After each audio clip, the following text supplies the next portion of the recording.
Within the past few years, with increasing public awareness about NDEs or near-death experience phenomena, people have begun to open up about similar kinds of spiritually transformative experiences, or STEs. One profound form of STE involves recollections of having existed before birth. These have been termed pre-birth memories. Other similar accounts of pre-birth or premortal life are found in NDEs and in other forms of profound STE experiences. Many who share their pre-birth experiences relate feelings and themes similar to persons who have experienced NDEs. These include insights into the nature of spirit, descriptions of a heavenly place, and communications with God and angelic beings. Dominant themes in pre-birth experiences include coming to Earth for the purpose of spiritual development and planning important aspects of our mortal life while in a heavenly realm. Pre-birth experiences also address the role of suffering and personal missions we came on Earth to fulfill. Religious and philosophical beliefs regarding a pre-birth life are not limited to Eastern philosophy or religion such as Hinduism. Examples of premortal beliefs include Jewish mysticism's concept of human reincarnation, or Gilgul, the Baha'i faith who teaches that certain enlightened individuals had a premortal existence, selections of early Christian fathers such as Clement and Origen of Alexandria, the Church of Jesus Christ of Latter-day Saints, who teach a premortal life and plan before ever living mortal life, and Socrates, who believed that man existed before birth. Pre-birth experiences strongly suggest that these beliefs are rooted in authentic spiritual experiences.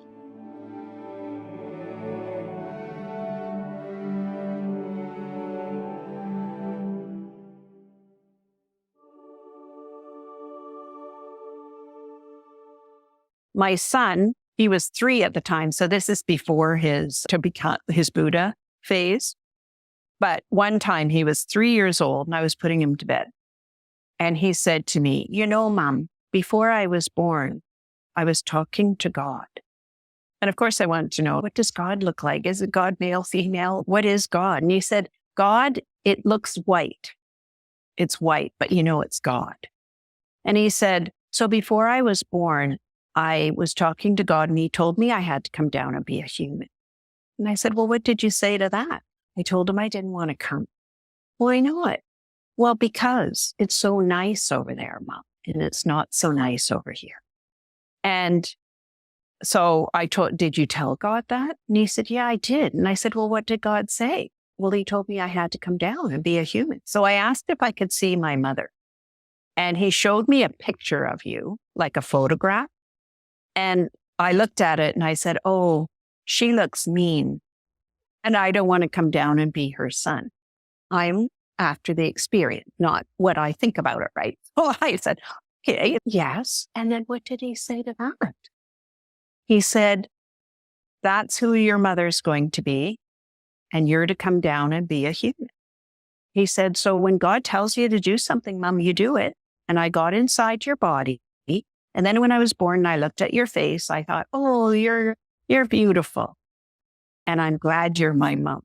The interesting thing for me of that story is that he was born feet first and he was being hung all the way down by his own cord. So he was actually born dead. He was like the color of my shirt, not breathing, heart had stopped. And I think that experience that he had, the talking to God, was in that moment. And he said, okay, I'll get inside. And then he was born. I eventually started hypnotherapy school, and it was just rapid fire unfolding of these really amazing experiences, of which the most profound was an experience I had through breath work. So just to kind of, explain what breath work is, it is not hypnotherapy. It's a different kind of modality that involves deep, conscious, connected breathing that has some similarities because it puts you into an altered state but it tends to be a little bit more intense and more powerful. And for me, by the time it was time to practice breath work, because in the training, you have to kind of practice all of the techniques you'll be doing with clients. And you not only have to facilitate those sessions, you have to be on the receiving end. So you have to be the client. And it's so beautifully designed like that because you get to go through your own transformation process. So when it was time to do breath work, that was the perfect moment in my life because I put it all out on the table. I basically made this intention to God, or this declaration that, God, why am I still struggling? I've done everything I'm supposed to do in life. Like, I don't understand. I'm just going to throw everything I have into this session, my whole heart, my whole soul, and I'm going to just give it all I have. And please just answer this for me. And so what happened is, through this breathing practice, it starts to bring up all of your suppressed emotions. And at that point, I had suppressed 30 some odd years of emotions. And all of a sudden, I get this feeling like I am being pushed. And I start screaming, I don't want to go. I don't want to go. I don't want to go. And it's funny because I have like awareness of not only what I was experiencing, but what was actually happening in the room with my facilitator. And she says, you don't want to go where? And I said, I don't want to go to Earth. And I had this feeling like I was being forced and I was being pushed. And basically what was occurring was I was coming from this beautiful, loving place full of unconditional love and just the most beautiful, warm hug you could ever imagine, to this dense place where I was taking on all the emotions and beliefs of my mother. And I was making a conclusion right there in that moment of incarnation that I'm not wanted. I'm not wanted and I'm not good enough. And why did you do this to me, God? So that session changed my life because not only did I release 30 years of suppressed emotion, but I had the most beautiful conversation with God, with my guides, with my mother, all this inner dialogue happening. And I got to reframe all that. And God explained why I was coming here, and that I wasn't actually forced here, that I actually signed up for this. I agreed to this. It's just that at that moment of leaving that beautiful place and coming into this 3D realm, it was too much. And so that's why for a moment it felt like I was being forced. But I was reminded you weren't forced. You signed up for this. You actually picked your mom. You picked all of these challenges. And now you're here to help others and to share this information. And when I tell you that I experienced such a profound state of bliss, I can't even articulate it. After all of that was released and I was reconnected with this truth, I can't describe the words that I felt, not only in that session, but for the next 3 weeks of my life, where I say I was literally living in a different reality. I believe that process awoke in my Kundalini energy, and it popped open my third eye. And I was literally living in another dimension for about 3 weeks. I was seeing colors in a much more vivid way. All the sounds were more intense, more beautiful. Every emotion was more heightened. I was hugging people on the streets. I was just filled with this love. And I thought, why aren't we all feeling this? And if I could just give others half of what I'm feeling right now, it would just solve every little issue in the world. Eventually that did dissipate and I came back down to this reality. But that session changed my life. It changed me in a way that I can't experience life the same. That hole is not there. That feeling of despair, disconnect is not there, because I understand my true essence and I understand what I'm doing here. And now I get to share this work with others. It was a profound experience. Going back to childhood, I've always had this memory / awareness / understanding. I was raised in a very devout Catholic home, and religion was like a big part of our lives. We went to church every Sunday. We listened to the Catholic radio station. Later, when I was a teenager, I actually led a Bible study group. It was a big part of my life. A lot of Catholics are like, oh, we show up on Christmas and Easter, but not in my family. It was a big part of our lives. So, as a kid, I had no reason to question or doubt what my religion told me, what my parents told me. You just take it as fact. And I had been taught that when the sperm meets the egg, the moment of conception, that's when God creates the soul and it binds it to that embryo. And that's when you come into existence as a soul. The problem is that didn't match what I always kind of felt and had this awareness, understanding of. I'm like, no, I feel like I've existed prior to this body for a long time. And when I would look into that, it's like, well, where was I? What was it like? Where do I come from? It's not as clear as if you were watching a movie or something. It's more just kind of a vague understanding, a vague memory of where I come from is what most people would probably describe as heaven. There's a lot of bright light. It's very warm. It's very loving. There's a lot of people there. Everyone's friendly and gets along, and we love and celebrate each other and have a good time. You're really close to God / the light / source, whatever label you want to use there. I actually see God as more of a light than an old man with a beard, judging us from the clouds kind of thing. It's more of a consciousness, an awareness, something that's intelligent and loving, but doesn't have a specific labeled, narrow defined form like you and I do in a body. So yeah, I just remember coming from there, and that I'm normally non-physical. It feels weird for me to be in a body. It feels compressed and slow and thick, and I'm just I'm squeezed into clothes that are too tight, that don't fit right. And it just feels a little weird whenever I think about it. I'm like, yeah, this body is, I don't know, you have to sleep every day, you have to eat all the time. It's so weird to me. And you think after 40 something years of life, you get used to it, and you do when you don't think about it. But the minute I tune into the soul side of me, I'm just like, yeah, I'm not used to having a physical form. And any of this pre-life memory just saying that prior to this body, I existed for a long time, mostly in a non-physical state of being, whatever that means. Now, I have a lot of spiritual friends who believe in reincarnation, and they're like, oh, I've been reincarnating on Earth for all these lifetimes, and everybody reincarnates. And I'm like, so I would look into my soul's memory and be like, okay, well, what are some of my past lives? And I wouldn't find any on Earth. I really feel like this is my first time on planet Earth. I don't feel any special affinity to any particular locations or periods in history or anything like that. I think Earth is a beautiful planet.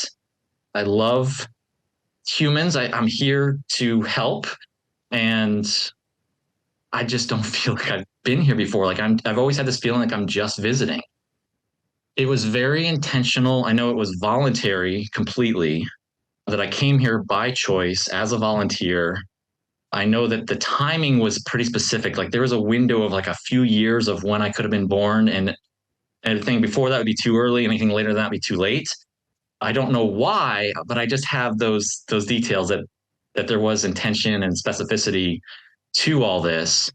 And I also know this is something later when I was a teenager. I was talking to my angels, my spirit guides, and they were kind of filling in some missing pieces. And one of the things they told me was that, yes, I came here by choice, that there was a lot I wanted to do, that I tried packing in a ton of stuff into one human lifetime. And they said, realistically, it's more than is practical or plausible to do. And that I knew that going in, and I probably wasn't going to be able to get it all done, but my angel assured me I would get all the big important stuff done. The priorities would be accomplished. It was just, I was like, while I'm here, since this is such a rare thing for me, it's I want to just scoop it all in and experience as much as possible. I actually have had this memory ever since I can remember. The first time I remember remembering it or remember recalling it, if that makes sense, I believe I was about 3 years old. And I was in my room and I remember remembering it and thinking about it, thinking, wait a minute, where was that? I was thinking, when did that happen? And I was like, it wasn't here. That place that I was in wasn't this place, and I remember being confused for a second. And then, like kids are, I just a squirrel, I just thought of something else and then didn't think about it for a while after that. But anyway, so what my memory is, I was in, kind of cliche, I guess, but it was this like paradise place. Very, very green everywhere. It was kind of like the woods, just everything was very colorful. There were trees. I was actually laying up on a branch in a tree. That's how the memory begins. I'm actually just laying on my back, just looking up at the sky, and there's these trees all around me, and I'm really high up. I'm like really high up in the tree. I'm not just laying on like the lower branch. I'm laying like on one of the top branches in the tree, and at some point later I look down and it looks like I'm like 40 feet up in the air. So I'm really high up in this tree just laying there. I'm not scared, which I'm actually scared of heights and always have been.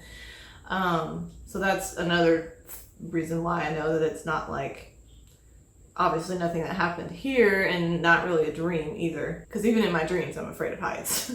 So I'm laying on that branch and I can see all these colors, like these trees were like trees of a forest, but they had like all these flowers on them. So it's like nothing that I've ever seen here. They had like these huge, like really bright, like red and blue even, and like purple, I don't know, just all these like beautiful flowers in a tree. Anyway, I just remember laying there and just feeling so at peace and so happy and just looking at everything. And then all of a sudden I hear these voices from below on the ground.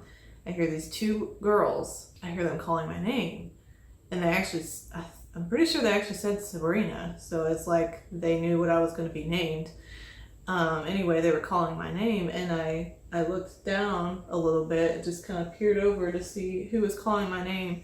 I already knew who it was. Like I felt like it, at that moment I knew who they were. They were my friends or something. And I looked down and I saw these 2 girls. One was wearing they're both wearing kind of nightgown type outfits. Not like frilly or anything, just like plain, just like a dress almost, but not anything fancy, just like a gown. One was wearing kind of a baby blue colored one, and the other one was wearing a pink one. And so I look down and I see them, and they're really happy. They're all excited, and they're shouting up to me, Sabrina, Sabrina, it's time. You have to come. You have to go. You got to come down here. And I remember thinking like, it's so nice being here. I know I need to go. And it's almost as if I felt like it was a duty. Like I felt like I need to do this. It's like my duty. I'll do a lot of good things. I don't want to leave this place, but I need to do this. And so finally I just kind of took a breath, and then I looked down and I started to get down. I wasn't going to climb down though. I remember I was about to like jump off the tree, and that's all I remember.